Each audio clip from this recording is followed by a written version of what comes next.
আসসালামু আলাইকুম। গ্রাম থেকে যখন এরকম গুঁড়ো মাছ আনে এবং সামনে ঈদ, সব মিলিয়ে মনে হলো যে কচকচে পেঁয়াজ দিয়ে সব রকম মশলা, একটু পেঁয়াজ, হলুদ, মরিচ, গরম মশলা, তারপর জিরে গুঁড়ো, এগুলো সবই হোমমেড করা এবং পাটায় পেশানো।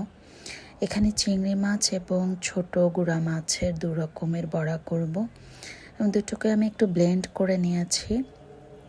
সব মিলিয়ে আমি সব মশলা দিয়ে মেখে একদম কিছু ফিশ সস দিয়েছি এবং কিছু সয়া সস দিয়ে মেখে আমি একটু বড়ার স্টাইলে মাখছি, কারণ মাছের একটা গন্ধ থাকে।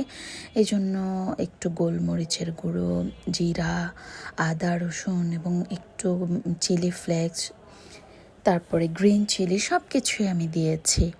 এভাবে করে যদি বড়া বানিয়ে এবং লাস্টে আমি একটু ডিমও অ্যাড করব, তবে হালকা লবণও দিয়েছি এবং এই যে ডিমটা অ্যাড করে আমি মেখে খুব সুন্দর অল্প তেলে আমি একটু ছোট ছোট পিস করে ভেজে নিচ্ছি। এবং এটা যে গরম ভাত দিয়ে কি ইয়ামি লাগে, এবং আমি তো ভাতও লাগেনি, আমি একাই বিকালের নাস্তা হিসেবে খেয়ে ফেলেছি। এগুলো আমি অনেকটা ছোট ছোট কাবাবের মতো করেছি। আশা করি আপনাদেরও ভালো লাগবে।